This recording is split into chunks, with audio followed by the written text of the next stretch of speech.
पिछले एपिसोड में आपने देखा कि ऐश अपने 4 टास्क की तरह कैंटो की लाइट 4 को डिफीट करने का चैलेंज लेता है। वो अपने पिकाचू का यूज करके सबसे पहले अगाथा को हरा देता है। फिर सेकंड लाइट 4 मेंबर जिससे ऐश बैटल करता है वो थी लोरेल। लोरेल का सबसे पहला पोकेमॉन ड्यूगोंग होता है जिसको पिकाचू 1 हिट कर देता है। फिर लोरेल अपने सेकंड पोकेमॉन की तरह भेजती है लैप्रेस को। पिकाचू बैटलफील्ड का काफी अच्छे तरीके से यूज करता है और लैप्रेस को भी काफी इजीली डिफीट कर देता है। अब आगे लोरेल ये देखकर शॉक रह जाती है कि ऐश के पिकाचू ने उसके दोनों ही पोकेमॉन्स को काफी ज्यादा इजीली डिफीट कर दिया है। वो पिकाचू की काफी ज्यादा तारीफ करती है। वो बोलती है कि उसने आज तक कोई भी इतना स्ट्रॉन्ग नॉन लेजेंडरी अनइवॉल्व पोकेमॉन नहीं देखा है और काफी कम फुली इवॉल्व पोकेमॉन्स पिकाचू के इतने स्ट्रॉन्ग होते हैं। बट अब तारीफ काफी ज्यादा हो गई। अब वक्त है बदला लेने का और तुम्हें इस टास्क के बाहर निकालने का। अब चैलेंज करो मेरे थर्ड पोकेमॉन का जो की होने वाला है जिंक्स। लोरेल अपने पोकेबॉल से जिंक्स को बाहर निकालती है। ऐश और मिस्टी बोलते हैं कि जिंक्स पहले से कहीं ज्यादा स्ट्रॉन्ग लग रही है। सरीना और ब्रॉक बोलते हैं कि क्या तुम इससे पहले भी लोरेल के जिंक्स को देख चुके हो। मिस्टी बोलते हैं कि हाँ, हम ऑरेंज आइलैंड में लोरेल से मिले थे और इसके जिंक्स काफी ज्यादा स्ट्रॉन्ग है जिसने कुछ पोकेमॉन्स को 1 हिट नॉकआउट भी किया था। ऐश बोलता है कि कोई बात नहीं, मेरा पिकाचू अब पहले से कहीं ज्यादा स्ट्रॉन्ग हो चुका है। बैटल स्टार्ट होती है। सबसे पहले लोरेल अपने जिंक्स को हेल अटैक यूज करने बोलती है जिससे बर्फ गिरने लगती है। अब इससे हर टर्न में पिकाचू के ऊपर बर्फ गिरेगी और उसको डैमेज होता रहेगा। ब्रॉक बोलता है कि यह लोरेल की स्ट्रेटेजी है। पिकाचू स्टार्ट करता है वोल्ट टैकल अटैक का। हर बार की तरह वो बैटलफील्ड का काफी अच्छे तरीके से यूज करता है पर बीच में उसके ऊपर काफी सारी बर्फ लगती रहती है जिससे उसका बैलेंस बिगड़ जाता है और वो गिर जाता है। लोरेल बोलते हैं कि बोला था ना, मैं तुम्हें इतने आसानी से जीतने नहीं देने वाले। जिंक्स आइस पंच अटैक का यूज करो। जिंक्स आइस पंच का यूज करती है और पिकाचू को काफी ज्यादा डैमेज पड़ता है। वो बैटलफील्ड पर गिर जाता है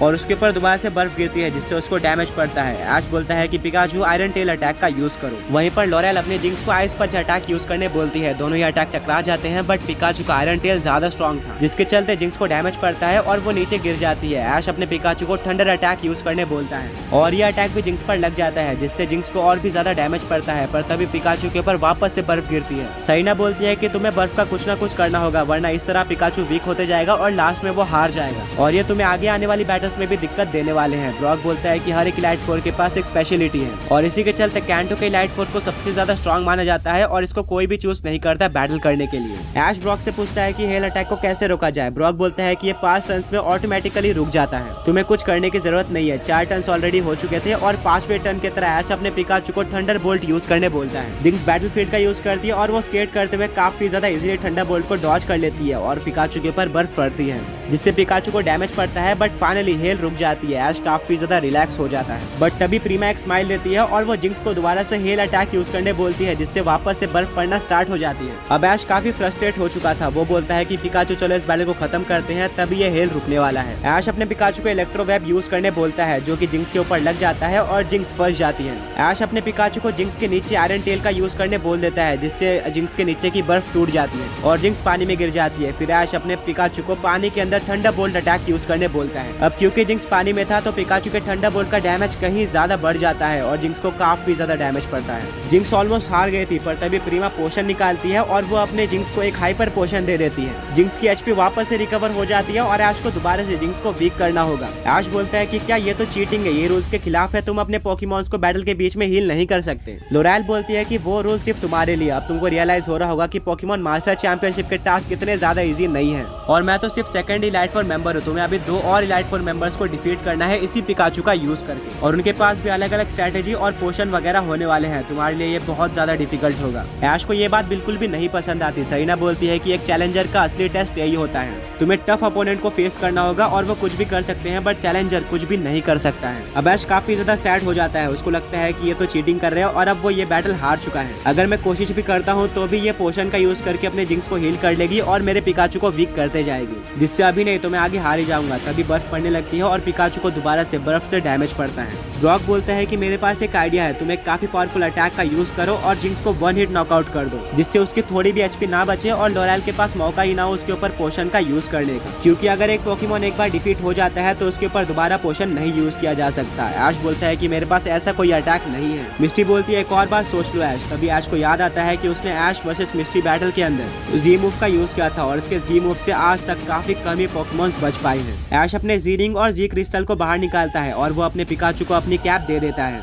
ब्रॉक बोलता है कि जब भी ऐश अपने पिकाचू को अपनी कैप दे दो तो समझ लो ये बैटल ऑलमोस्ट खत्म हो गई है, इससे कोई भी नहीं बच पाता है। लोरेल काफी कंफ्यूज होती है कि ऐश क्या करने जा रहा है। तभी ऐश अपने पिकाचू को 10 मिलियन थंडरबोल्ट सी मूव यूज करने बोल देता है। पिकाचू जिंक्स के ऊपर यह अटैक यूज करता है। फुल पावर से जिंक्स बैटलफील्ड का यूज करके इस अटैक को डॉज करने की कोशिश करती है। वो एक थंडर को डॉज कर लेती है, पर तभी बाकी के थंडर अटैक उसके ऊपर लग जाते हैं और उसको काफी ज्यादा डैमेज पड़ता है, जिससे पूरी बैटलफील्ड टूट जाती है। हर तरफ पानी पानी हो जाता है और पिकाचू जिंक्स दोनों ही पानी के अंदर गिर जाते हैं, जिससे जिंक्स को और भी ज्यादा डैमेज पड़ता है। पिकाचू रुकने का नाम नहीं ले रहा था। वो अपने पूरे ताकत से जी मूव का यूज करता है और जिंक्स को डैमेज करता जाता है। कुछ टाइम बाद पिकाचू रुकता है और देखने को मिलता है कि जिंक्स पूरी तरह से हार चुका है। उसको काफी ज्यादा डैमेज पड़ा है। लोरेल जल्दी से पानी में कूदती है और अपने जिंक्स को बाहर निकाल के लाती है। वो जिंक्स को काफी उठाने की कोशिश करती है, पर जिंक्स नहीं उठती है। उसको काफी ज्यादा डैमेज पड़ चुका था। ये काफी स्ट्रॉन्ग अटैक था। लोरेल काफी सैड होती है, बट वह ऐश को कांग्रेचुलेट करती है और बोलती है कि तुम अब आगे जा सकते हो। ऐश बोलता है कि बट तुम्हारे जिंक्स का क्या? ब्रॉक बोलता है कि मैं इसे अभी ठीक करता हूँ। ब्रॉक अपनी मेडिसिन निकालता है और जिंक्स को दे देता है, जिससे जिंक्स उड़ जाती है, बट जिंक्स काफी ज्यादा वीक लग रही थी। उसके अंदर खड़े होने की ताकत नहीं थी। प्रीमा पोशन का यूज करके जिंक्स को वापस से हील कर देती है और वो बिल्कुल ठीक हो जाती है। बट लोरेल को अपने जिंक्स को अभी पोकेमॉन सेंटर लेकर जाना होगा, उसको पूरी तरह से ठीक करने के लिए। लोरेल ऐश को बोलती है कि तुम एक काफी स्ट्रॉन्ग ट्रेनर हो और तुम डेफिनेटली कैंटो के लाइट फोर को डिफीट कर सकते हो। ऐश प्रीमा से हाथ मिलाता है। मिस्टी, ब्रॉक और सेना सभी ऐश की परफॉर्मेंस देखकर काफी ज्यादा शॉक थे कि पिकाचू एक इतने पावरफुल अटैक का यूज कर सकता है जिससे एक पोकेमॉन ऑलमोस्ट मर जाए और पूरी बैटलफील्ड डिस्ट्रॉय हो जाए। ऐश और पिकाचू आगे बढ़ते हैं और वो जाते हैं थर्ड एंट्रेंस की तरफ थर्ड इलाइट फोर से बैटल करने के लिए, और वहां से निकलता है ब्रूनो। वो बोलता है कि फाइनली एक चैलेंजर आ ही गया और अब तुम वापस नहीं जाने वाले। उससे पहले मैं अपना इंट्रोडक्शन दे देता हूँ। मैं हूँ एक fighting type elite four member Bruno. Ash बोलता है कि हाँ, हम तुम्हें जानते हैं। ब्रूनो बोलता है कि शायद मैं भी तुम्हें जानता हूँ। तुम पैलेट टाउन से बिलोंग करते हो और अगर मैं गलत नहीं हूँ तो तुम पोकेमॉन वर्ल्ड चैंपियन हो। ऐश बोलता है कि तुमने सही पहचाना। ब्रूनो आकर ऐश से पहले हाथ मिलाता है और बोलता है कि ये बैटल काफी औसम होने वाली है। मैं तुम्हें यहाँ से वापस भेज कर आऊंगा। ऐश बोलता है कि मैं भी पूरी कोशिश करूंगा आगे बढ़ने की। ब्रूनो बोलता है कि मुझे तुम्हारा कॉन्फिडेंस काफी ज्यादा अच्छा लगा। अब बैटल को स्टार्ट करते हैं। ब्रूनो अपने सबसे पहले पोकेबॉल को निकालता है और वो ग्राउंड में पोकेबॉल को फेंकता है, जिसमें से निकलता है हिटमॉनली। वहीं पर ऐश अपने पिकाचू को सेंड करता है। ऐश बोलता है, पिकाचू तुमने काफी अच्छी परफॉर्मेंस की है और हम काफी ज्यादा आगे आ चुके हैं। यहाँ से हम हार नहीं सकते। मुझे तुम पर पूरा भरोसा है। पिकाचू भी बोलता है कि मैं नहीं हारने वाला। बैटल स्टार्ट होती है और पिकाचू स्टार्ट करता है थंडरबोल्ट अटैक के साथ। हिटमॉनली इसको डॉज कर लेता है और यूज करता है मेगा किक अटैक का। ऐश बोलता है, पिकाचू इलेक्ट्रोवेव का यूज करो, जिससे बीच रास्ते में हिटमॉनली इलेक्ट्रोवेव में फंस जाता है और पिकाचू यूज करता है आयरन टेल अटैक का, जिससे हिटमॉनली को डैमेज पड़ता है।